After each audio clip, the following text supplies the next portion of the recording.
Hello, everybody, and welcome to the 200th episode of Eating at a Meeting, live and audio only. And I am blown away that I started this show 3 years ago at the start of the pandemic in the middle of a Facebook group, and to educate or to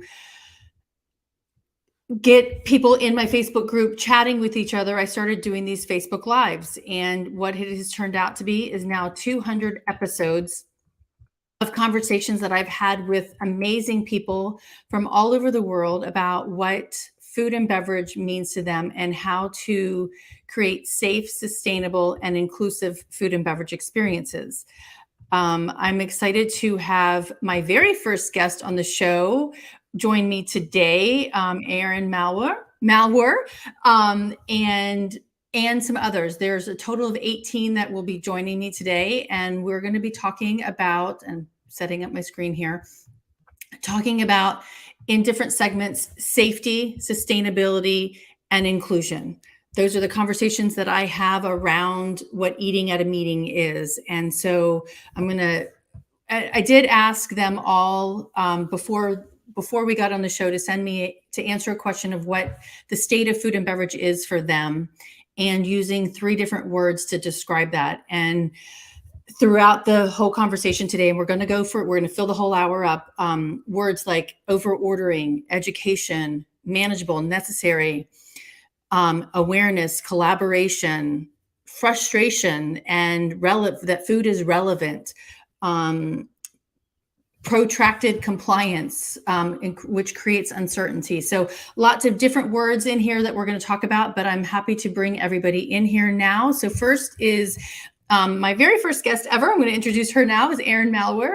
She is the CEO and Executive Director of Allergies Strong.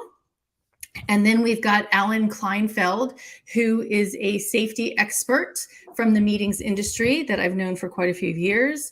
And then we have got Dave Bloom, who is the CEO of Snack Safely, a great resource for food allergy information. Elise Bullisbach, who is a student at American University studying political science with the hope to creating systematic change around celiac disease and food allergies. Smart young lady here. Heather Landix is joining us from the other side of the pond, and she is a experienced food safety auditor from the UK, now living in Denmark. We've got Moly Crouch here, who is with Sodexo Live, and she's the corporate director of sustainability for that organization. Doreen Cumberford, she is a friend that I met in a writing group.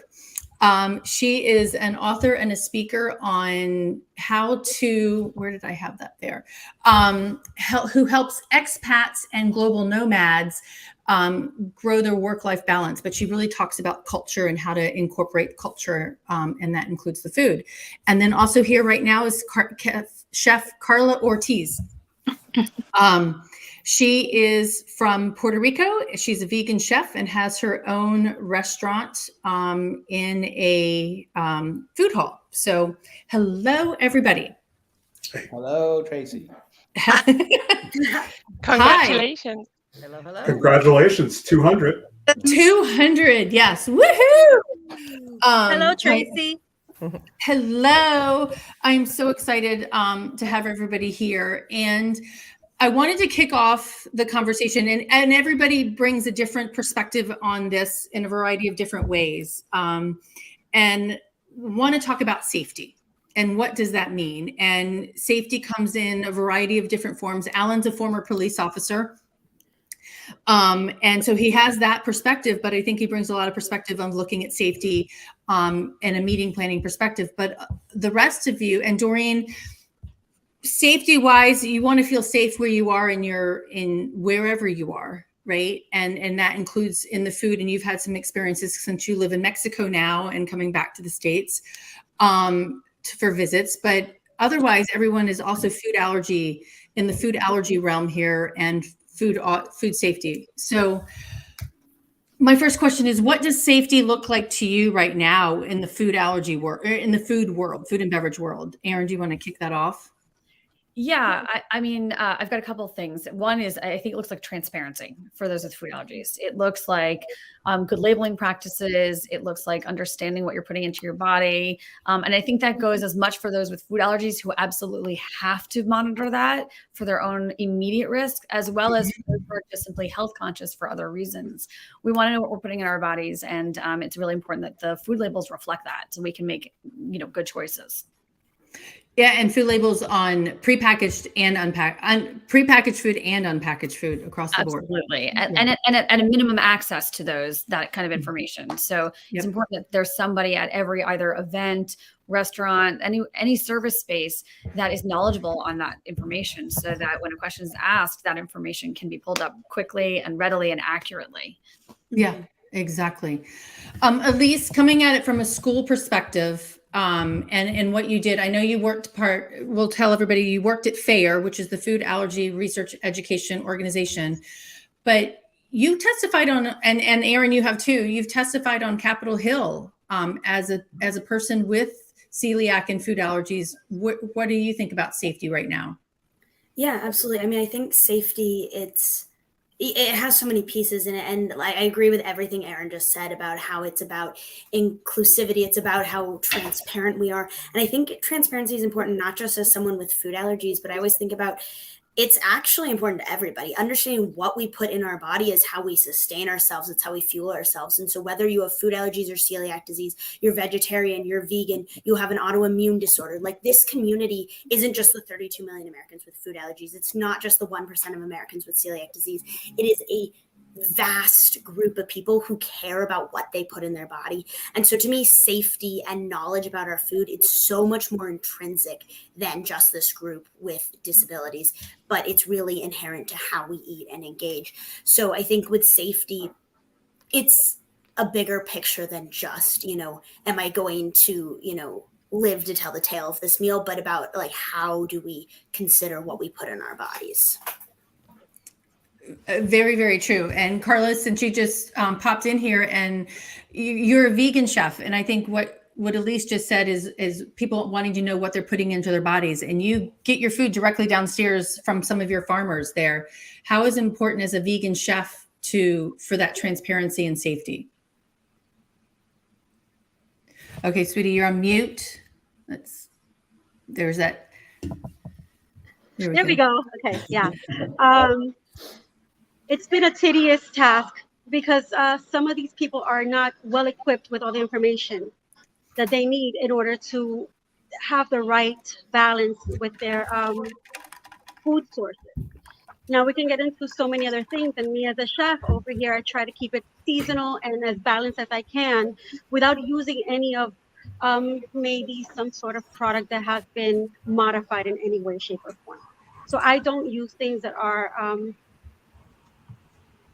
that I consider harmful to the consumption of my clients. So processed foods or no. So keeping it that simple has so many challenges because people still don't understand where their protein comes, if they're vegan or if they're having enough of their carbs. And then we have to that's into, okay, I cook the food, but I have to know what I'm cooking before I serve it. And that's a challenge. Not everybody is ready also for the truth when it comes to our food. And that's what keeps it a little bit, taboo when you speak about, having these sort of options available for people who want to transition to veganism or eat healthier. Right. Very, really important. Molly, coming from the perspective of a food service provider, and we're having this conversation just before we got online, is like, I've been to a hotel, and it's happened to me twice recently, is that a chef says, well, I make the food, but I don't label it. And you mentioned something about communication. And I think everything what the three of them just said too is about that communication. How do we, from a food service provider who's focused on, and your role is sustainability, and I think sustainability includes safety. Can you talk about that a little bit? Yeah, so to me, and congratulations first, let me say that because I'm so excited for you. To me, safety is a variety of things, right? It's not just necessarily the safety of the food, of course, which we're talking about today, with safety of the guests and safety of the environment itself, because we're in a lot of large buildings and we certainly want to be as safe as we can. But I think communication is key. I think more descriptive menus would help. I understand that, we don't necessarily want to be as descriptive as we can to allow the chef to have some creativity, right? To go, oh, I want to put this kind of sauce on it versus this kind of sauce. But when we're selling to the masses and we're selling to large groups and even to smaller groups, restaurants are better about it, certainly, because it's easier for them to do. There's not as many people in between that menu and the consumer as there are sometimes within a corporate environment. So I think just getting those ingredients out, I'm not saying it has to go all the way down to the salt and the pepper. I think everybody understands there's pantry items, so to speak. But pantry items are also, if you're including an almond paste as part of your pantry item in a bakery, that's not a pantry item. And so I think the understanding of what that is understandable. To me, garlic salt is a pantry item, but there's also people that are allergic to garlic, right? Mm-hmm. And so there's a lot of specifics about that. And I think just for chefs to have a better understanding, because they go to school, they are taught a variety of things. A lot of it is geared towards food cost and what and how they're going to make money and what their menu is going to look like and how they can actually turn a profit. But I think the other flip side of that needs to be, we finally got them to think about waste and think about compost and think about doing the right thing with what they're doing with their trim. But again, we taught that to them under the food cost guide. So, hey, if you've got this much leftover trim, then clearly you're losing some money out there on the table. And so we just need to turn that around to the ingredients a little bit stronger. And then I think, honestly, there needs to be more discussions. We have BEO meetings on a weekly basis, and there's no reason we can't go down these items and go, chef, you always have, chicken Dijonnaise on here. I've never really understood what's in the chicken Dijonnaise. Can you explain it to me? And if not, go to the kitchen and go, what day are you going to be preparing the Dijonnaise? I'd like to come out and see. And then you'll just see the ingredients on the table and talk to the chefs that are actually cooking the food, because the ones that are cooking the food know exactly what's going in it, but those are the ones that are not out there serving the food typically. Right. Very, really good point. All right, Dave, since you've got snack safely right behind your head, and that's kind of ties right into what you do too, is understanding the labeling laws and how we do that and reporting when those things don't happen correctly. So can you talk about what safety means to you? Oh, sure. Well, food labeling in the United States is frightening. There are so many loopholes, and primarily the big loophole that we have is precautionary allergen labeling. You might see it as PAL. The problem is that warnings like may contain traces of and manufactured on equipment that also processes some allergen, they're entirely voluntary. And the problem is you can't rely on them. So if you see something like may contain peanuts, that's a good cue to tell you that peanuts might be in the product, and if you have a peanut allergy, to avoid it.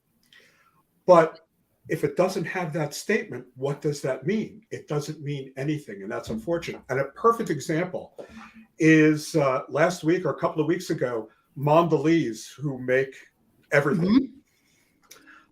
They issued a recall for a few of their Belvita sandwich cookies. Mm-hmm. By the way, are delicious. But aside from that, they had introduced somehow peanuts into the product. Why? Because the product, the non-peanut containing product, is made on the same line as the peanut containing product. Did they warn for that on their labels? No. So there's an example of a very big manufacturer that does not voluntarily label for allergens that are made on the same equipment. Right. And it came back to bite them. So it's really a frightening state of affairs right now, and it needs to be addressed. It totally does. And that brings me to Heather and Carolyn, who are on the other side of the pond from us. And I want to, because when you're doing, we were talking before the show as well on that may contain statement, because somebody was doing it at a hotel, may contain nuts, and putting it on a buffet. Like you could say that about every single ingredient that you have in your kitchen pantry, right? So I want to understand, Heather and Carolyn, who both do kind of audits of venues and restaurants, and how do we manage that, the manufacturing side of it and the service side of it in managing that may contain statement? I think it's quite difficult for hospitality businesses. I recently went to a conference in April.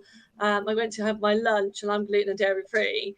And they were aware that I was gluten and dairy free. And the matrix they had was a may contains for gluten and nuts, not even peanuts, but nuts. And after having a conversation with one of the servers, gluten's airborne, isn't it? Nuts are airborne. And I'm like, not quite the way you should be doing it and dealing with it. I sort of had the conversation that, were there nuts in the kitchen? Were there nuts on anything that were there? And there weren't. So, to use that statement. But you're probably all aware of the Celia Marsh case as well. So the Celia Marsh for Pret a Manger, she purchased a vegan wrap, and we all know now that vegan does not mean free from. And I know Heather's very keen to put that out there as well, as we all are with our training.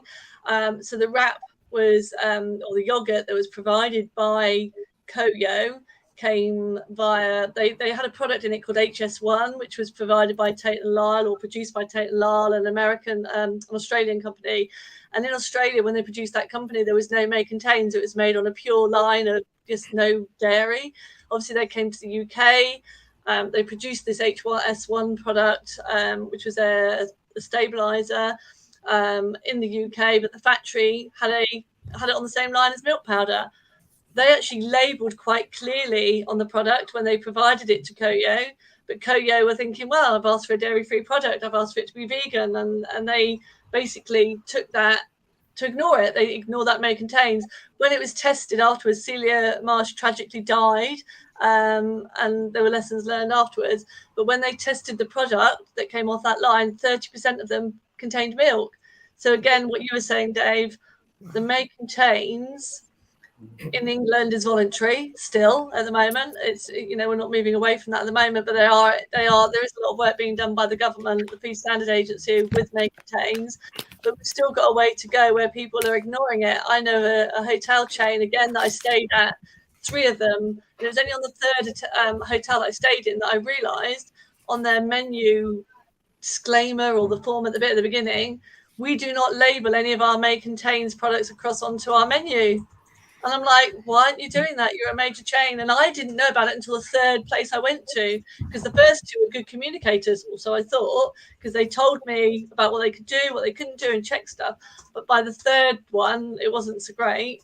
And it's like, actually, no one's told me that you're not putting may contain. So if I have an allergy, would you help me? I don't know. It's very difficult. But I know that obviously Heather, she's got a lot with the may contains as well, and vegan versus free from. Yeah. I can just jump in at that point, especially about Celia who died. And it's the problem is as well from the consumer perspective. So I always emphasize communication's your best safety device, as well as what Dave said, because when you use a may contain, there is no quantity associated with how likely is it to contain, or how much is it likely to contain. And so actually in the UK, a lot of manufacturers put it on there even if there's a very remote risk. So it's overused. And then the consumer thinks, oh, it's just got the may contain legal jargon on there. So it's actually dismissed. There's a lot of people, there's a recent Guardian article, which is like the independent, supposedly independent newspaper in the UK. And it's talking about a boy that died. And he died from an allergy, and he'd had a may contain biscuit the day he died. And they're like, was it that? Was it the may contain? They couldn't actually find the cause of his death. But as a parent of someone with allergies, they're still using may contains. They're taking that risk. So there's a lot of consumers see these waivers and disclaimers. I actually have really focused on how to write an appropriate disclaimer, because they're thinking that it's waiving their responsibilities. So if they put a disclaimer on a menu, for example, they might take no care in preparing that allergy-friendly dish. So if you do prepare, in the UK, if you prepare someone an allergy-friendly dish, so you've accepted they have an allergy, they've actually told you, they might not tell you, they might just assume by reading the menu. So they've actually told you they have an allergy. And if you then serve them, legally, you're supposed to provide them with a free from menu. But the difference between not having a may contain on there and having a free from claim on there isn't widely understood even by manufacturers. So they shy away from having no may contains because they think that means free from. Right. And there is a risk. There's so little guidance on how to do that, and the risk assessment basically says if you don't have it in the factory, that's fine. But Tracy, you mentioned, what does the hotel do that they've got all of these items in their kitchen, but also they're manufacturers. So their manufacturers might have a may contain on there. So they don't have almonds in their kitchen, but their manufacturer does. So it gets so complicated that the consumer, this communication and accuracy thing, again, the consumer can't make their own risk assessment for themselves. Depending on how severe, if they're on this level where it's an intolerance. They've even tried to redefine what an allergy is into sensitivities and hypersensitivities because the overlap's so huge. It's not just a life or death thing. I might be put in bed for several days if someone feeds me something I'm not technically an IgE response to, but I'm severely intolerant to. So that's the problem for consumers in this sort of triple overlaid conundrum. All right. So Alan, as a former police officer and a safety expert for meetings and events, how do planners manage this? I mean, because you're also a meeting planner as well. I mean, so am I. But how do we manage this with our hotels and I mean, because we can't delve into who all their manufacturers are, et cetera. But how do and Moly, you said too, it's a lack of communication from one to the other, from the back of the house to the front of the house. How do we manage that? So from the meeting standpoint, I think it's a little different than an individual standpoint because you have a little bit more of input in what your attendees are going to eat. So it is about, like what Erin said, transparency. So from the planner, be transparent up front, maybe even at contract negotiation stage or before that you're going to write in the contract, all food will be labeled. The point of that is to indicate to the venue or the supplier just how important this issue is. From some of my groups, it's like, we need to know that your hotel staff knows CPR and can get access to a defibrillator because of the demographics of our attendees. Same thing with this. It's going to be communication and evolution over time involving the meeting planner, the kitchen staff, and then the person who might be that liaison between you and the kitchen staff, like the convention services manager. I think one of the challenges we have is that a lot of hotels, and maybe it happens with a lot of planners, they don't think this is an issue because no one brings it to them. So if the planners show it as an issue from the very beginning with any other safety concerns, then the venue knows that this is something that you take seriously and that they should follow. And then the other thing is, one of the things that I put on my site visit checklist is not just allergies that attendees might have, but is the hotel staff trained to deal with a reaction? Is the kitchen being maintained? Is it clean? Is it meeting all the regulations it needs to meet? And are they preventing any cross-contamination? It might even get to a point, if it's something for your group that you're serious enough about, you ask about air circulation and how often that stuff worked into food and beverage. So it is communication between all parties, showing that it's something that is important to you, and then making sure back of house is also meeting the requirements that it needs to meet in order to produce F&B that your attendees will enjoy and remember. Right. Exactly. Okay. So Doreen, when we're talking about safety here, and you talk about, and this is going to tie into the next conversation of inclusion as well, is that when we're talking about safety, when we're talking, I'm trying to get my words out for you, but you're an expert on reclaiming or feeling comfortable in spaces, right? Whether you're an expat or coming back into a country. So what thoughts do you have on this? Well, I used to be in food distribution about 5 years ago.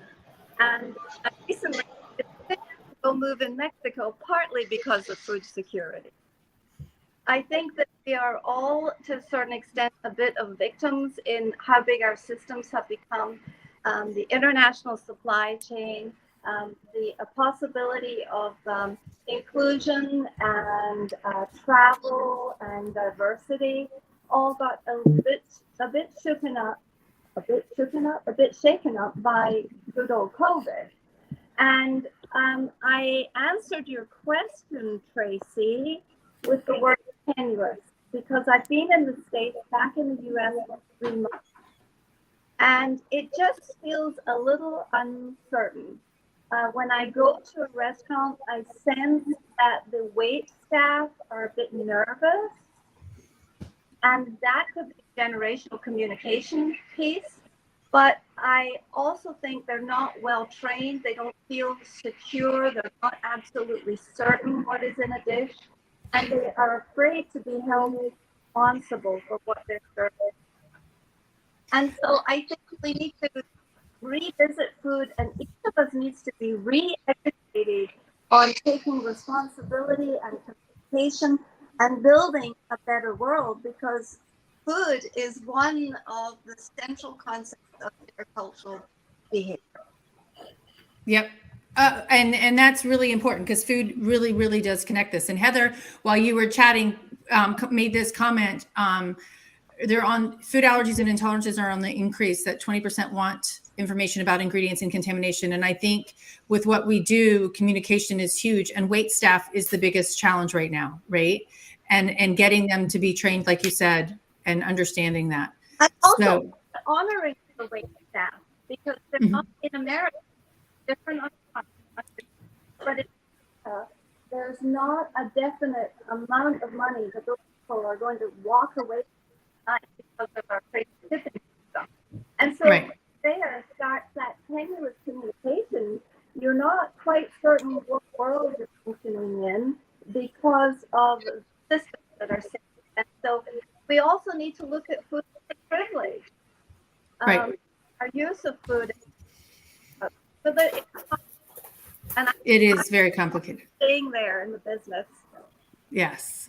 All right, Carla, I think you had raised your hand there. I just hang on a minute. There we go. Unmute yourself. I was unmuting you. Now you can unmute yourself.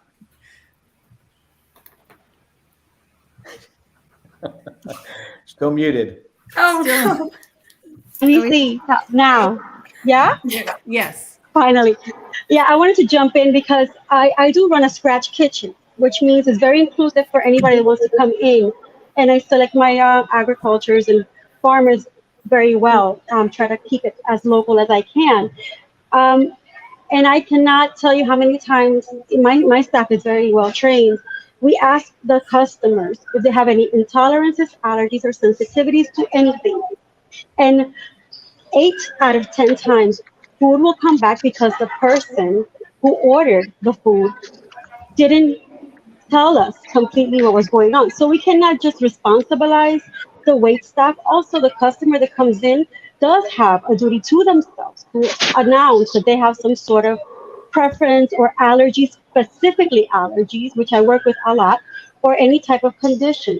So it's really hard on this end as well when you do have a restaurant that is to cater this kind of public and they still do not comply. And it's not all of them, but most people do, or they are on a gluten-free diet, but they don't have any type of allergy. So when we do work with any type of allergens, we do tell the customer, we're going to take a little longer for you so we can clear out the area so you can have a good dining experience. And then they'll tell me, oh, it's not really an allergy or an intolerance, it's just something else. So when you have all this inclusivity in spaces like this, it's also, a little off-putting to have to deal with people who don't really have the allergy, who have a lifestyle, and I'm fine to cater with it, but just have that transparency because, it's money that we do lose every time we have to redo a plate when somebody doesn't come forth with their full allergy list. It's like at least when you come eat here, it's like a little mini interview. Let me know about you. What can you eat? And that way I can cook for you. And it's been back and forth I've been here 6 years and it's something that hasn't changed. The education with the customer, also having that freedom to tell the restaurant they're eating in, this is what's going on, but I want to eat here. What can you do for me? And then, have the space like I have that it's willing to do all this work for them. Right. And it does come down a lot. And Sarah, we're going to bring you in here in a second. Come down to understanding what's in it. And you're a scratch kitchen, and a big, huge hotel or Moly, like your convention center can't do scratch kitchen 100% of the time, right? At the Orange, at these huge convention centers. So it really does make it important, going back to what Dave says and Aaron, on the prepackaged food and understanding those labeling, and if it says made in a facility, or those cover your ass statements, excuse my language, CYA statements, right? But Sarah, you're a manufacturer, as well as the food allergy mom. Safety wise in this conversation, where does that come into play? And just to bring this into the play too, because I know we're going to talk about it, is the food code. So in 2014, I'm just going to jump back a little bit, the EU instituted the EU 1169, which required food, unpackaged food, so free food at a buffet at a hotel or at the Quick Trip, to be labeled or have the information readily available on allergens. The US just made that change on our food code in December, but just as the EU, every state has the ability to do what it wants with that food code. So Sarah, can you talk about that as a manufacturer? So hi guys, I'm Sarah from Hungry Harry's. We have allergy. That's okay. We have allergy-friendly baking mixes free of the top 14 allergens. So I'm talking about the food code. So it was the 28th of December. It was right at the end of the year. So it was sent out as a release. There are significant changes. There are 3 areas. The first is sesame. The second is labeling requirement, and the third is the training requirement. And I think the second and the third impact us as much as the first. And I understand, Erin, you may have had a quick conversation about sesame a little bit earlier on. So we know sesame, 9th allergen, we've gone across that. With reference to the food labeling, when you go in and you buy those bulk products, so you just go and you use Whole Foods, you use the bin, you open the lever, you put it into a bag or a clamshell, and then you buy your oats.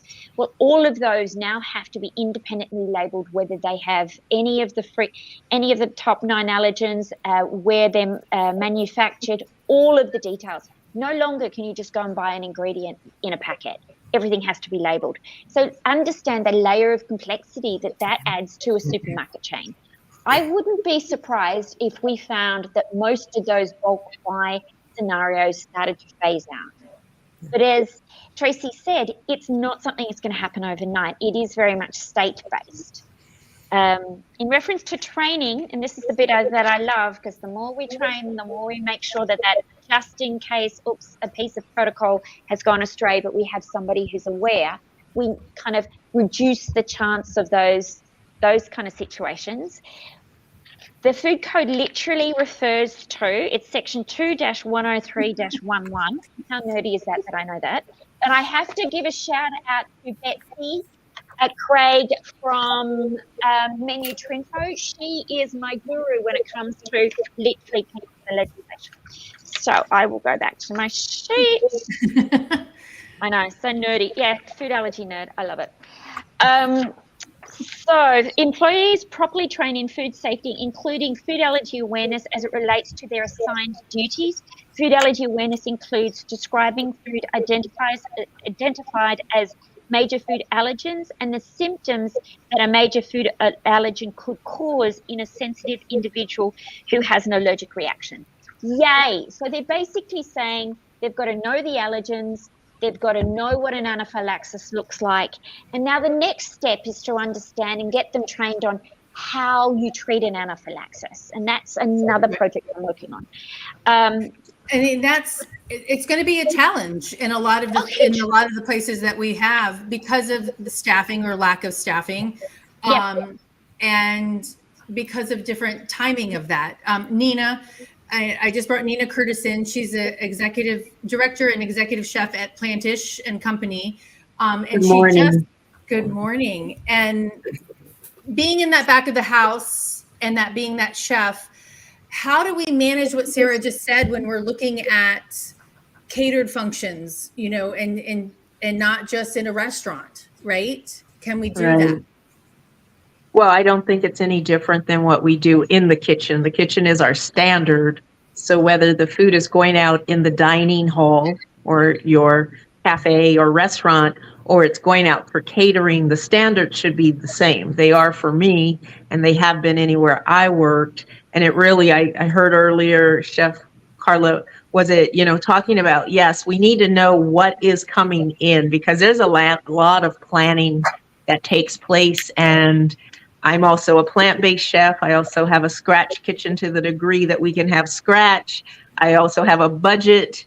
There are a lot of things that come into play. So I'm sure everyone here, we have to plan out. We have to know what events are coming in for catering. We have to know the number of people. And that in the catering segment, sometimes everyone's not as great as you, Tracy, or others that do this. And there are a lot of changes that take place.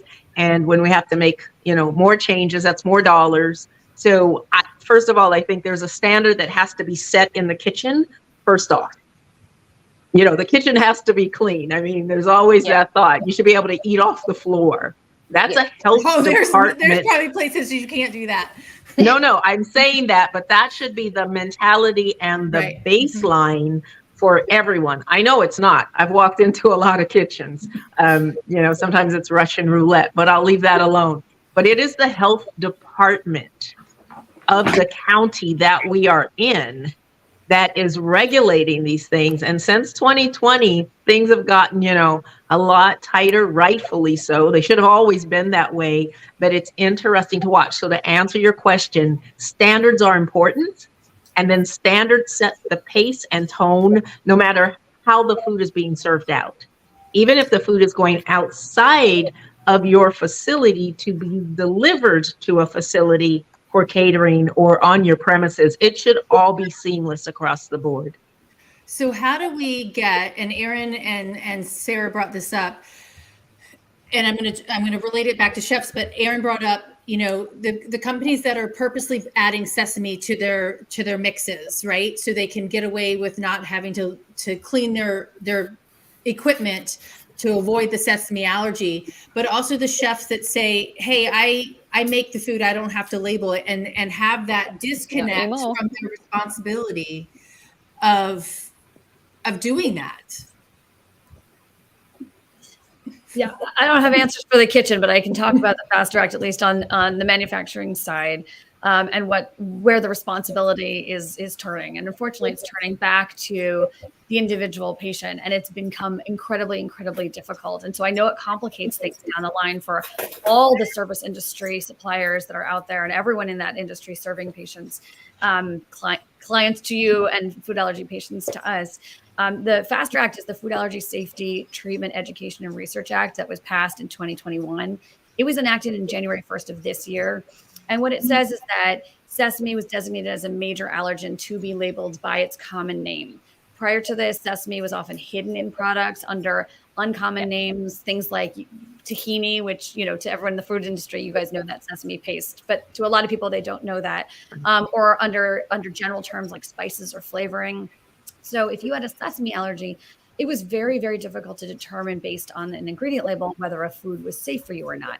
Now in 2023, it has to say sesame, but unfortunately, the baking industry has decided that this is too much of a liability for them. So back to whose responsibility is it, and and what they're doing. And so the baking industry almost universally have begun adding a little bit of sesame flour to their products. And so previously safe products are now unsafe, and they're now unsafe in a really, really powerful way, which is that whole sesame seeds are actually less allergenic. They're slightly safer for you, if that's a word I could even possibly use, but they're less allergenic than when it's ground up or made into a paste or an oil. So they're adding sesame flour, which is they're adding a more potent, a more toxic form of sesame to a product in a small amount. And then the unintended consequences of this are that they're doing this to comply with cleaning and the FSMA, which is the Food Safety Modernization Act. They say they're complying. I have some beef with that personally. However, the problem here, of course, is that we're seeing people who have a sesame allergy who are reaching for familiar products that they have deemed safe in the past. that now silently contain sesame, and we are seeing the reactions from this skyrocket. They have gone up since January in a marked way. We are keeping track of these, and unfortunately, this has become a pretty dangerous situation. And so, where's the fix, right? Just to jump in real quick. Yes, please do. One of the real issues is, these bakeries are all over the United States, and they serve schools, hospitals, they serve everyone. So what about the kid who's sitting at lunch? He's had the same sandwich every day. Now suddenly the company is adding trace amounts of sesame. Was this kid ever warned? Was his family ever warned? So, it's problems like that happen downstream.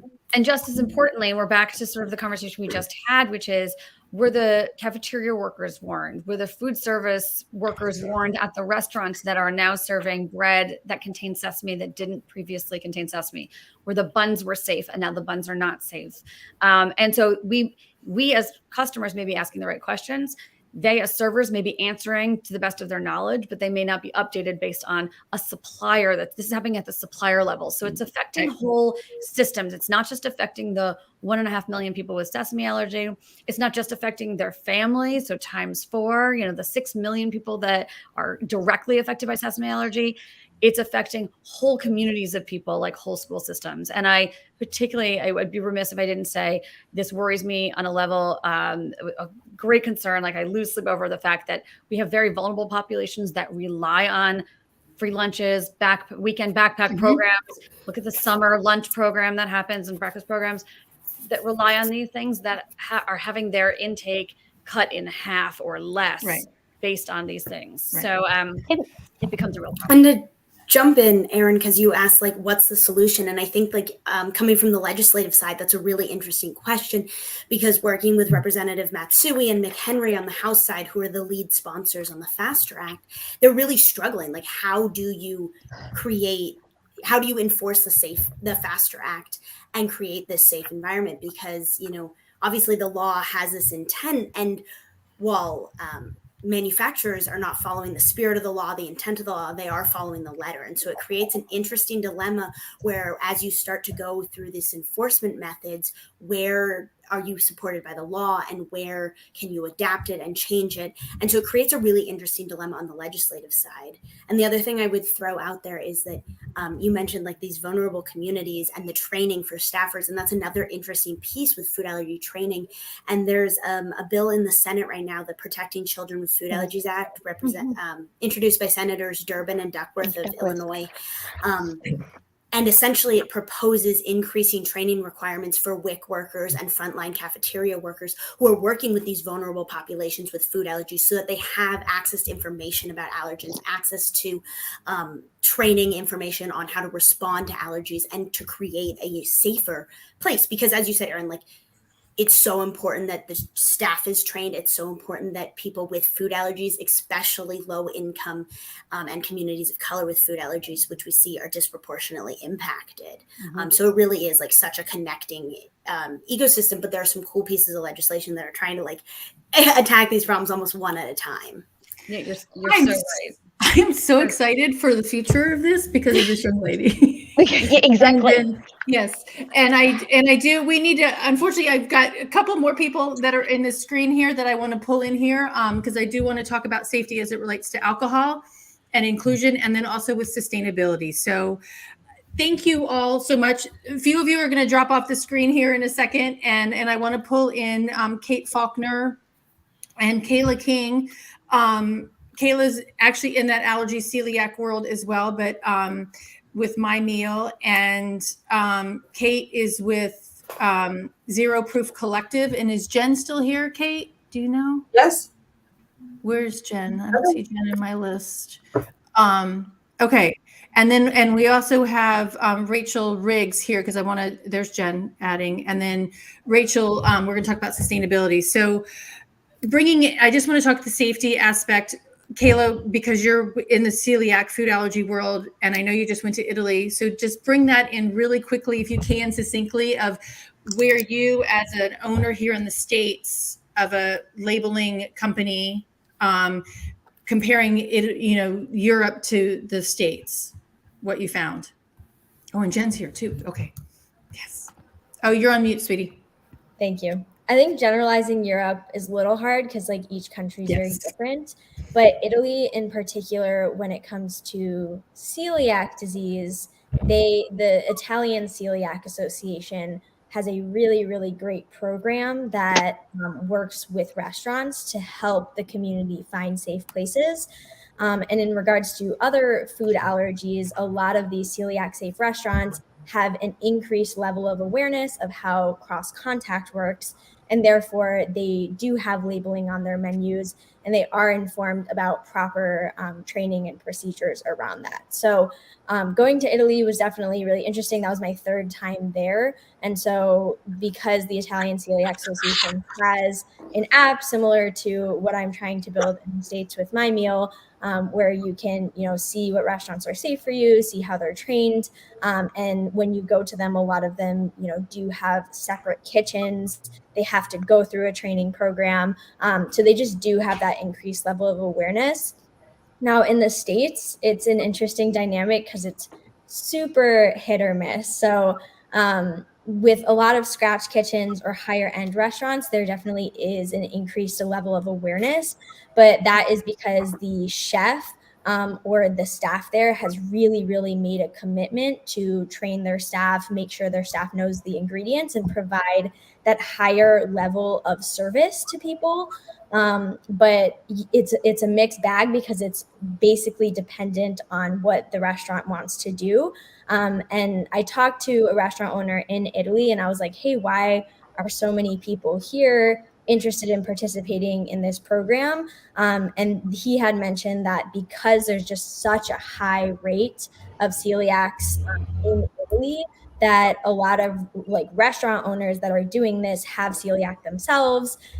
Their family member has celiac themselves, so they have some kind of personal connection to it. And while that does absolutely happen into the US, because like a bunch of the restaurants that we work with for my meal, they do have some level of personal connection to that issue. For the people that don't have any personal connection, I do find a lot of times that there is such a gap in awareness, and they take the approach sometimes of more of like, instead of educating, they go to the side of, hey, we don't want to be liable. Like, it doesn't matter how much money this community brings us in. We just don't want to have to deal with that. And I totally respect that and would rather have somebody say, hey, we can't do this, than, try and serve somebody that they don't feel comfortable serving. So the dynamic between particularly Italy and the US is definitely super interesting. But I think like having a community be very, very prevalent somewhere is definitely helpful. So the more that people speak out about, hey, I do need this in my restaurants. Like, I feel like over time, we've had a lot of people recently become advocates in this space. So like, especially like the Gen Z millennial generations, they're speaking up about it, which is really, really great. And social media has played a really great role in that as well. So that's why we're seeing restaurants pop up with, hey, we do need to educate our staff. But the more that we do that, I think the more awareness that we'll cultivate over time. So we're like getting there, but there's definitely a pretty huge gap still that needs to have change over time. And Heather just made a really good point. There's always going to be a level of risk. It's just where the disconnect is in the communication. Okay, so because I have you and Elise on here, but I want to bring Kate and Jen in here on this conversation. And the screen has changed completely, and I'm so excited. So we have Kate Faulkner and Jen Gilhoy from co-founders of Zero Proof Collective. Jennifer Squeglia, did I say that right, Jen?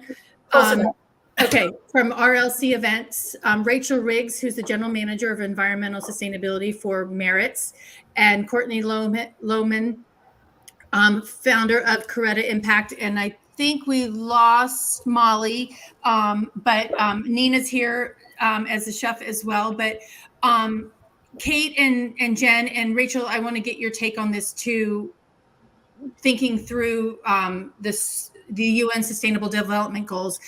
and then Kayla and Elise as well. But the Zero Proof Collective, it's about the safety of this is alcohol, right? Yep. And Jen's new TED Talk, fantastic job, my friend, on incorporating zero proof or non-alcoholic beverages to these menu items, right? I'm not seeing it. And Rachel, I'm sure you can attest to this. I'm not seeing it on catering menus for sure. And how do we incorporate that sense of inclusion as well as safety and sustainability in that not zero proof network or world? Okay. That was a lot in one thing. No, I hear you. I think it's a fair question. What I have heard, everyone, and I really commend all of you for the work that you've done, but in this category of beverages, non-alcoholic beverages specifically, we're about 10 years behind. So we're back where you were when you started this, or I guess it's been about 15 years that you've been active in it. Anyway, Zero Proof Collective, we're in Minneapolis. Jen and I encourage non-alcoholic beverages, particularly elevated options, to be served everywhere that beverages are served. I loved what Alan said earlier. You would think this wouldn't be an issue, but boy, it really is. And then to clarify, we refer to non-alcoholic beverages as NA. And when we refer to elevated NA options, we are referring to a non-alcoholic cocktail that is thoughtfully crafted, beautifully presented, and lower in sugar and calories. And I have a picture here. Yep, you got to move it. The tray. There you go. There you go. Right? Oh, right. That, yeah. All right. Looks great.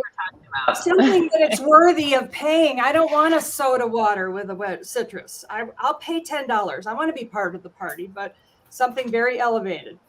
I loved your podcast on July 5th, Freedom and Independence. When I heard you talk about food insecurity, I immediately thought this really does apply to beverage insecurity as well. And there's such a lack of consideration for people who choose not to drink alcohol on occasion or not at all. I mean, 66 million people in our country don't drink alcohol at all, and they just don't go to bars and restaurants. So we need more education. And to answer your earlier question, consumers need to place a value on non-alcoholic beverage options, because the common response is people don't ask for that. Well, nobody's going to make a change unless somebody asks for it. And we need to get consumers to communicate that value by asking for non-alcoholic options, elevated ones, wherever they go. Even if you don't actually consume it, ask the question, what are your non-alcoholic beverage options? And that should begin to pave the way for some intentional pathways for these to be more of a common experience than, like you've found, almost an impossibility. And I'll dovetail on that just to speak on the inclusivity that we have found. And there is a very deep level of, let's be inclusive until it impacts those brands and those restaurants that have a culture of serving alcohol and giving people the freedom and encouraging that kind of what we call the liquor dens. You know, you can go into this place and feel no shame for drinking as much as you would like. So we run into resistance at yet a different level when it comes to inclusivity. And those are the barriers, that we're facing. And I think also from the impact of looking at the vegan movement and someone ordering a vegan meal and being included in that experience versus alcohol, which is a substance that changes the shared experience. So it's yet another layer of belonging and a culture that we are running into. And, Kayla made some great points too about the culture and the staff and training the servers into what it means to actually offer these to people and how grateful they are, when they actually see that on the menu. So many stories, but I just wanted to share that briefly on inclusivity. Well, and it reminds me of a conversation I had at the restaurant show, and one of the bartenders who does non-alcohol added a whole level of non-alcoholic drinks to her thing. And she's like, most people, and I'm going to say this for food allergy people as well, or people with dietary restrictions, is they walk up to the bar, can you make me a club soda with a lime? Like, they're so embarrassed. They don't want people to hear it. Right. Or people Right. don't disclose their food allergies because they don't want to be that pain in the rear end. And so that's where, and Nina and Jennifer and Rachel and Courtney, like, chime in here on how do we make that experience, make it welcoming for them to be able to want to do that and to offering it. And I know we do, Jen, you mentioned products. I mean, Rachel and Courtney, you know, too, like we go into a property and it's a certain house. It's either a Coke house or a Pepsi house or a whatever house, right? But fighting those brands to get into some of these options. So and coming from the environmental side of it too, if you can touch on that aspect as well. There wasn't really a question in there, I don't think, but take it. I'll touch on it from a culinary aspect since I'm the plant-based chef over 2 decades here, and I'll use the terminology plant-based or vegan in my world kind of interchangeably depending on the audience I'm in front of. But when I say plant-based, I mean vegan. A lot of people that say plant-based, we serve plant-based, don't mean vegan. So even as a vegan over 2 decades, personally myself, I have to really look at the menu and I have to ask the food server questions with regards to what's actually being used. And being a chef, I think I know how to, maybe speak to them in a way that, without saying I'm a chef, because I don't like to do that, I'll look at the menu and just see what ingredients are on the menu, first of all. But from the NA, I think it's exciting as, I'm going to say, plant-based chef, because there are so many connections, the herbaceous aspects of it, the spice aspects of it. So I think where we get in touch with culinary experts and bringing this up, not even touching on the fact that it doesn't have alcohol, the fact that it's NA, all the benefits that it brings, that I can create a menu and then offer these drinks that are in line, in thread with maybe the ingredients that I'm using. So all of a sudden, as a creative, I'm very interested in offering something, differentiating myself. And at the end of the day, I always tell people what I cook is food first. I happen to be a chef that chooses ingredients that are labeled plant-based. I'm labeled a vegan chef. I'm labeled a female chef. I'm labeled a female Black chef. I mean, it goes on and on and on. So I really try to stay away from labels. And I have a lexicon that I've worked with and developed over 20 years. Am I speaking to the youth in my work with food literacy and getting them excited about beet dehydrated chips that, no one can have just one? I mean, I take everything I've ever known, Lay's potato chip. I'm going to borrow your line because kids love color. So we can go across the board. We can take these beverages that are NA into pastry and baking. I mean, my mind just explodes with the ideas that we never focus on the fact that it may not have alcohol, but the benefits it brings. And oh, by the way, there's no alcohol. You don't have to cook with it and burn off the alcohol, et cetera, et cetera, et cetera. That's an awesome perspective.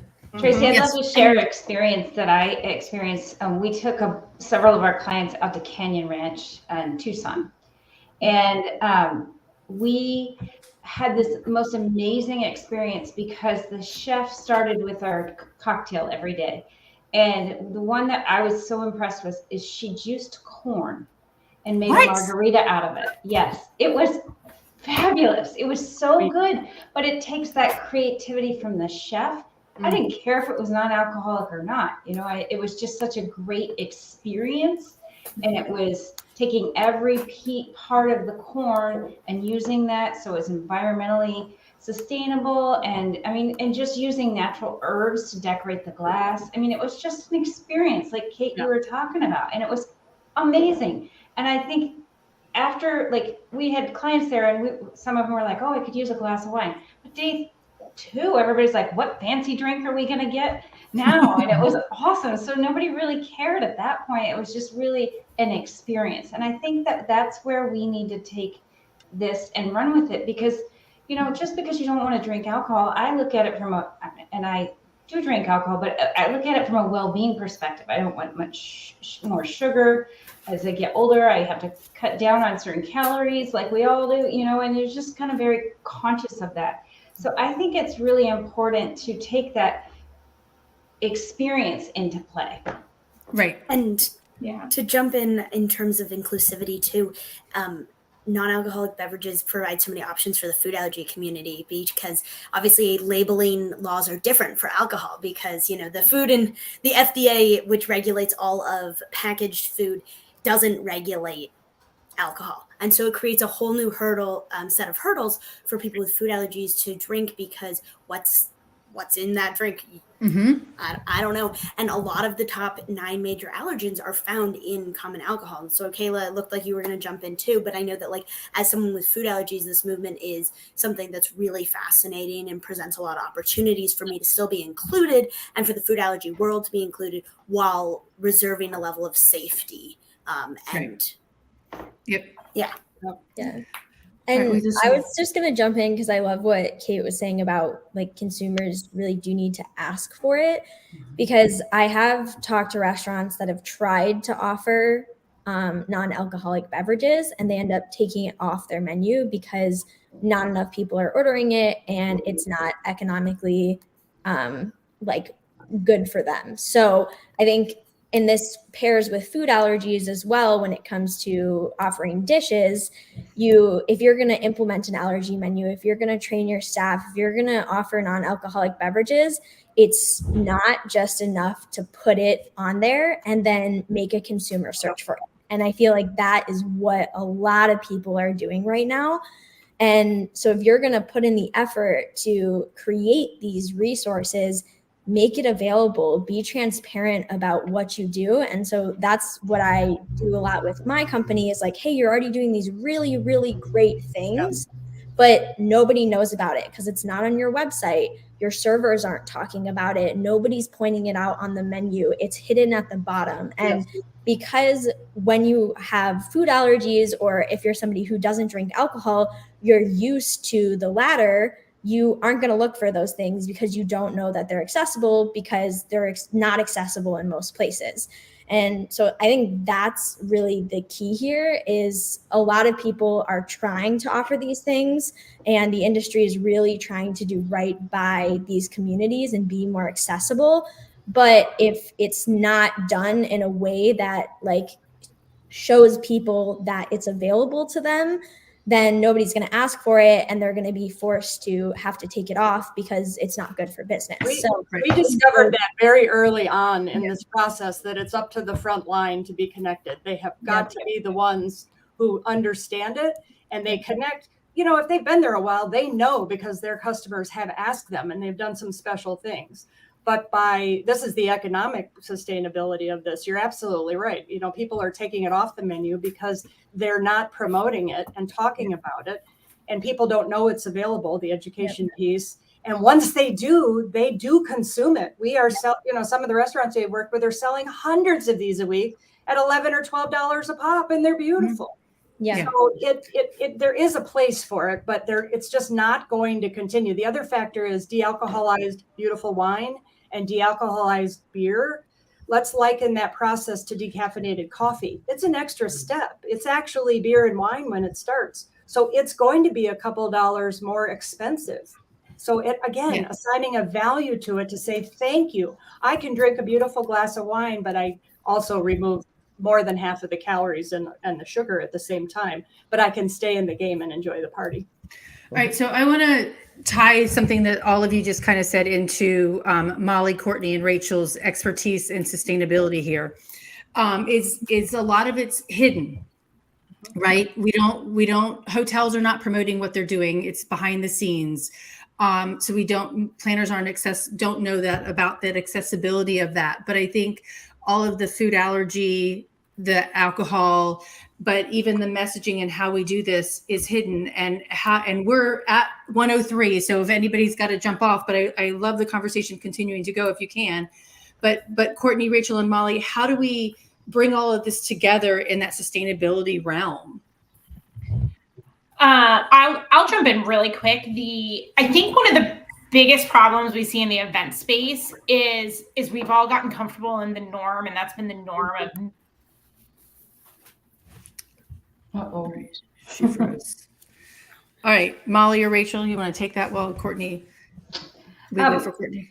I'm happy to say something. For what I'm seeing is sustainability obviously has been around for a while in the events industry, but it's never been the forefront. And now with what's happening in the world and everybody sees everything every day, it's right here all the time, right?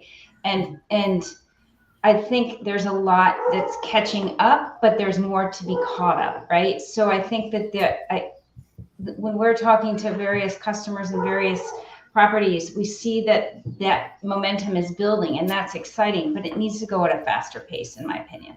Mm-hmm. Well, and Molly, go ahead. No, it's because, for me, we have a ton of sites, right? And they'll call, somebody from the site will call and go, hey, my client just asked me, not necessarily an event client, but the client that they're in the venue that they're in. My client just asked me, what we're doing from a sustainability perspective. And I was hoping you could help me out. My first reaction to them is, well, you're in the venue. So if you want me to ask you a few questions, I'm happy to do so. And so once I start asking them questions, they're like, oh yeah, we do that. Yeah, we do that. Mm-hmm. Okay. Well, do you track that? Yeah. I've got a list right now. Mm-hmm. Okay. Well, that's what they're asking for. And so mm-hmm. I think it's the education piece, because sustainability was just this word that nobody knew what it was, right? It's just out there. And we all, we sustain something. We sustain our we keep our garage clean. We've sustained it, right? So I think people are just using it in the wrong capacity. Mm-hmm. And so once I finish the call with them, they're like, oh, we're doing all kinds of stuff. Mm-hmm. Then of course they want me to get it to a graphic artist to make it look pretty. But the point being is that it's already there. And I think they're just unaware. And so the more planners can ask for it as well, the better it is for them to recognize that, hey, we actually are doing it. Because I think they feel subpar, they're not maybe in a LEED building, or they're not in a building that's getting some kind of has a grass roof or has some other kind of cool thing that has gotten all the press. When they're doing the right thing, they've been recycling used cooking oil since it was created, right? There's been something happening with recycling cooking oil since it happened. So I think it's just a matter of getting the messaging out and making those, again, training those, what we talked about from the very beginning, all the way through to the end, and helping them understand. That's what I do when I try to go on site. Hey, show me show me the loading dock. And then I'll see that they've got compactors for these different streams. Well, you're already doing it. Exactly. So it's a matter of making them be aware of it. And I find that in a lot of situations where they're proud of what they do, but they're not boastful about it, right? And that really is imperative to the planner, because the planner just doesn't know. I've sat in a planner's shoes before, not at a third party, but as a corporate meeting director, and I relied on my venues to really educate me. And if they didn't tell me, I didn't know. And we had that with one of our Canadian, and it's really funny because it goes right to what you're saying. So the vice president of sales for the venue itself, we were trying to get her to let us do some additional things. And I said, we really want to market what's happening within the venue, not just what we're doing, but what the venue's doing, to try to help out, what you're doing. She said, we're Canadian. It's like breathing for us. We don't need to tell people that. Yeah, exactly. Mm-hmm. I represented Vancouver for 16 years selling into. And that's the city I'm talking about. Well, it was exactly it was just a natural. It's like breathing. And when she said that, I was like, okay, but people need to see you're breathing. Otherwise you're a statue. So, and that was exactly the point. Is you come to Vancouver, you're going to act sustainably by just choosing that destination. And people were like, what does that mean? So we went through this process of breaking that down, especially when the convention center the new building came online, because it's the first LEED platinum, double LEED platinum. It's a double platinum. That's our building. Yeah, exactly. Right. So exactly. It's beautiful. Yeah. Right.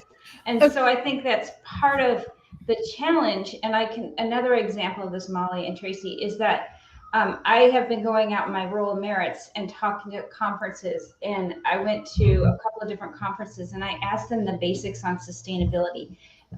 Do you know what Scope 1, Scope 2, and Scope 3 emissions are? Do you know what CDP and EcoVadis is? And those things, if you're in a sustainability role, that is what you're tracking to and you're looking at and what you're having to do.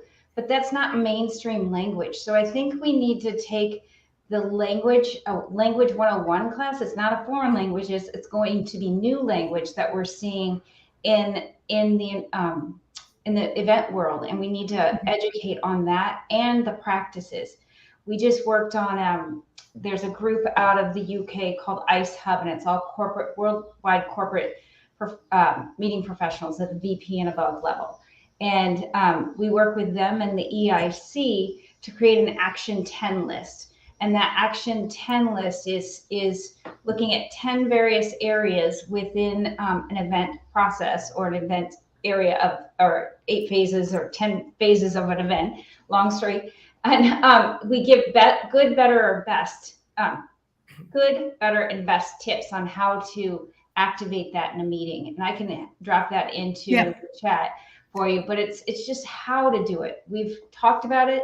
Now we're talking about how to do it and the why. And the why is really important too. And that's where Molly and myself and counting the carbon emissions of scope 1, scope 2, and scope 3, that is at the more advanced level. But the point is that education is key, and we need to keep driving that education home.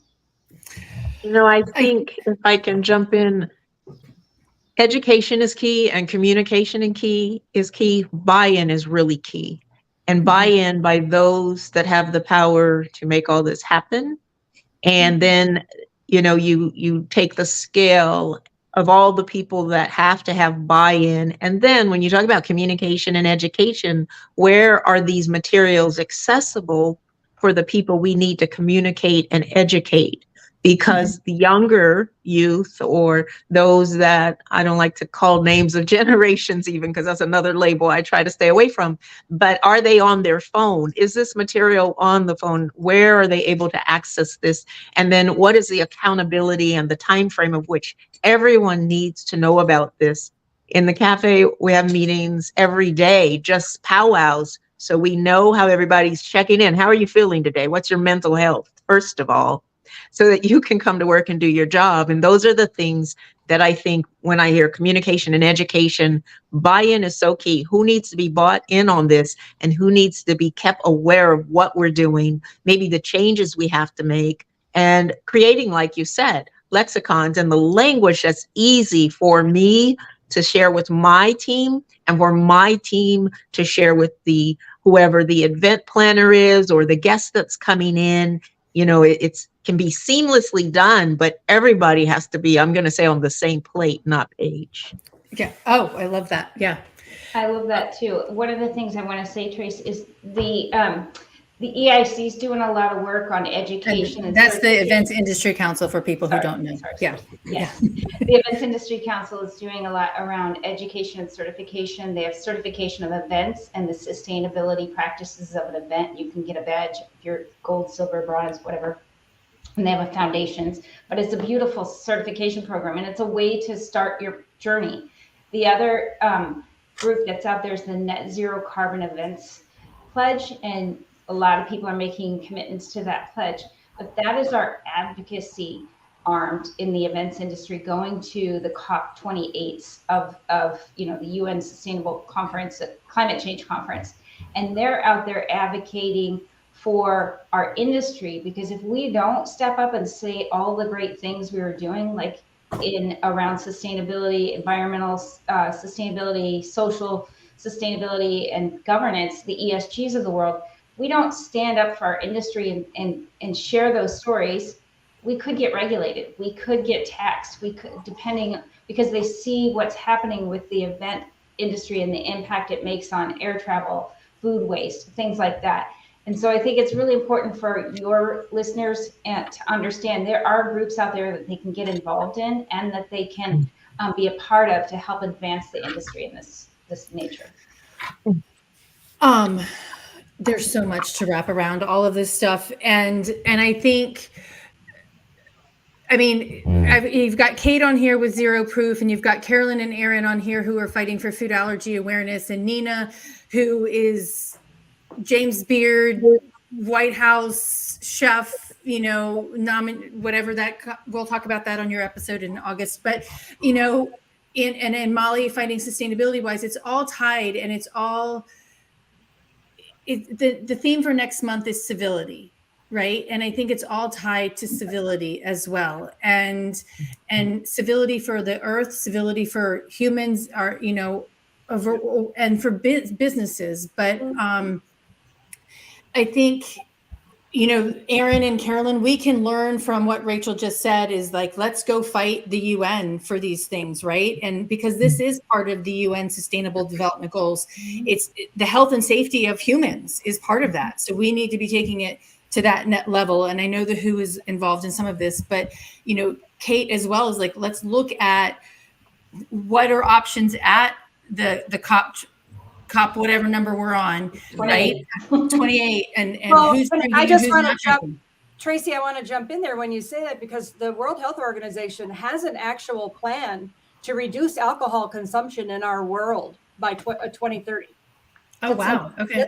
It's on the website. So this is a much bigger issue. We're just early on in it. You know, it's funny. I decided today, and maybe you all can understand this. We think everyone knows what we know. And one of the most powerful things that makes us think that way is when we search for something on our phone, the algorithm then throws a whole bunch of stuff at us that is related. So we think other people have all this information, and they don't. They don't even know some of the words that we've talked about today. Right. Exactly. That's right. It's a much bigger situation, the beverage, non-alcoholic beverage issue. Right. Okay. So, like, all right, closing thoughts on all of this. So, Molly, I'm going to start with you from the back. You've been here since the very beginning of this hour and 15 minutes. What closing thoughts do you have for this 200th episode of Eating at a Meeting? Wow. Togetherness, education, collaboration, open lines of communication, awareness. So those are the words that I came away with, and just sharing our stories. And again, what Kate just said, not taking it for granted that people know what we're talking about, because they don't necessarily. And I think to me, that's some of the fun part, right? Is actually educating people, because you can see, like, they get so excited and they think about their own lives and what's happening in their own lives and their friends and what they've done and how they can maybe make a difference. Even if it's one small change by something you've shared with somebody, it's going to make a difference. So that's what I take away from today and your 200 episodes. Thank you. And I get frustrated all the time too, because I'm like, why don't you know this? And I'm like, but it's exactly what Kate said. So what about you, Aaron? I have a lot of thoughts. I'm building on what Molly said was, I think sharing stories is critical, and I applaud you for giving us a place to do that. So thank you again. Seriously, this has been an incredible hour, but episode after episode for 200 episodes has been incredible. They've all been so interesting, and I tuned into a lot of what all of you say over the course of this episode and others. So thank you for your insight. Communication is key. So not just sharing stories, but sharing and educating as well. And I do echo, all of us are not good representatives of the average consumer and the average client and the average patient. So it's important that we have patience as we bring people up to speed and we bring awareness to everything. And I think there's an interconnectivity to a lot of what we've said here about sustainability and health. So circling back to the top of the hour with food allergy talk, sustainability plays a big role in why we are where we are with food allergy, where we're at a growing problem with prevalence and other health conditions as well. These are all very interconnected issues that we need to be playing a role in each other's lives and helping move the conversation forward. So, I just encourage everyone to continue sharing their stories and continue. And then inclusivity would be the top word I would want to use when we talk about anything having to do with food and gathering. Is inclusivity, make a seat at the table. So that's sort of my thoughts on things, but this has been an incredible hour and change of conversation. Thanks, Aaron. Carolyn. Well, congratulations, Tracy, on the 200th episode. That's amazing. Obviously, you're aware of what we're doing here, and everyone talked about communication and training and sharing. And one of the things that Jackie and I are doing at the moment is the near miss reporting campaign. When it goes wrong, why did it go wrong? How can we make sure it doesn't go wrong again? And how do we prevent a fatality? We know from Natasha Edna-Parus and Pret-a-Manger that they were warned by about 6 or 7 families that there was an issue with that labelling. But at the time, Pret-a-Manger didn't have a system in place to do near miss reporting unless it was an incident. If they had, it might have made a bit of a difference to where we are now today, and it may have saved a life. But we need to think about sharing it when it goes wrong. so that we can learn, communicate, and training, and that's all part of it. So yeah, we've got the report due out early September. I'm going to share it with you, Tracy, anyway, before then, because we're looking for people to support it. In the UK, what we want to try and see done is the Food Standard Agency adding a section to our, we call it an SFBB, the Safer Food, Better Business. It's a thing that can be downloaded. It's a lot of forms and stuff that small businesses can use. But obviously other food management systems, we're talking to other larger companies. They already do the near miss reporting. They include it, and trying to encourage businesses to learn and communicate. And us as a business, you know, it's not about naming and shaming and naming and blaming. It's about what we can learn from somebody else's mistake and make sure we don't cause a fatality. And we still have a long way to go here in the UK, but communication and training for us is key. It's what we include on all our training and how we sort of move forward. So yes, thank you for letting me join today, Tracy. You're welcome. And it reminds me, Sarah Blakely when I've heard her speak multiple times before, founder of Spank, her dad used to come home every day. She'd come home from school and her dad said, "What did you fail at?" And he's like, "'Cause you learn from your failures." And I heard her speak like 20 years ago. So, I mean, the fact that I still think about that story, and not that we want somebody to die, but, you know, or that we missed throwing that food, saving that food, you know, but how do we take what we missed and incorporate it into doing better the next time? Definitely. I worked for Pratt & Whitney for a little while, which is the aircraft and engines, and they have an amazing quality system. At the time, it's like, oh my goodness, what am I doing here? You know, but now I step back and I think, actually, that's there. They take people's lives into their hands every day. We do that as caterers. We take people's lives into our hands. We need to make sure it's safe. We need to have a good quality system to make sure that we prevent anything from happening. You know, we just cannot afford to go wrong. So yeah, definitely. Nina, do you have any closing remarks? Yes, thank you, Tracy, for having me here with the rest of your panelists. You know, the thing I take away, and knowing you for the time that I have, you are clearly the role model and proof that after 200 episodes, consistency matters. And things don't change overnight. Over 2 decades of being a plant-based vegan chef, I know that it's hard for people to change their mindset, their environment. So consistency, we can't give up. Inclusivity is big for me. Diversity is big for me. And listening is huge for me. I love that. So thank you. You're welcome. Rachel? Thank you, Tracy, and congratulations. I'm really excited for you. I remember when this all started. For me, this just validates the thinking that well-being and sustainability are so intricately connected, because in order to have a happy, healthy person and have a happy, healthy world, we have to take care of each other. I can't talk today. And we have to really be in tune with how we listen to other folks and listen to their needs and listen to what makes them be that most productive that they can be. And you have to listen to your audience, like all these folks have said. And I think it's really, really important to listen, understand, seek a lot of questions, and go directly to the experts, because the experts are accessible now. Yeah. And thank you.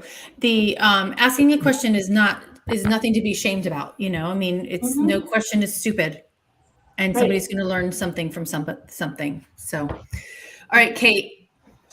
Okay, so I loved what Nina said. She brought in the buy-in. That's just huge, and that is so hard to accomplish. And I'm going to have to personally pray for civility as I move forward. Sometimes I find myself banging on the table. I promise this will work. Oh my goodness, it really does get emotional. And the second word is that I'm grateful. I'm really grateful to be able to work in an area that I'm passionate about. I'm really grateful to be meeting other people like you who are doing the same thing, all of you. And I'm grateful to you, Tracy, because for all the work that you continue to do and dealing with all the challenges that you have faced and overcoming them and getting to this place of 200 is really a remarkable accomplishment. So as we say, we'll do a little NA cheers to 201 and beyond. Yes, ma'am. I'm all for that. Yes. Thank you, ladies, and Alan and Dave, who were our male participants today. I mean, I really appreciate everybody who listened in today and will listen in the future. It's a very important conversation. Food connects us. Eating at a meeting connects us. And as Aaron and Rachel said, everything is interconnected. And I posted something about the farm bill today. That's interconnected to all of this as well. And whether you plan a meeting for 5 people or you plan a meeting for 17,000, eating at a meeting is an important part to bring safety, sustainability, and inclusion to the table. So thank you all for being my guest today and in the past and in the future. Miss Nina is coming up next month. So thank you, everybody. Thank you. Thank you. You're welcome.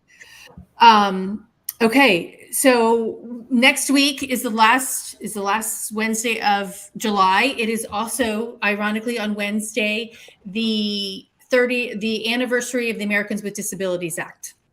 And so I have a lawyer coming on next week to talk about the ADA and what that means, and especially around food and beverage and food allergies, celiac disease, et cetera. So I'm really excited to bring that up to you. And next month, again, I mentioned is all about civility, and we're going to talk about what that means to be nice to people and the planet. So until next time, stay safe and eat well.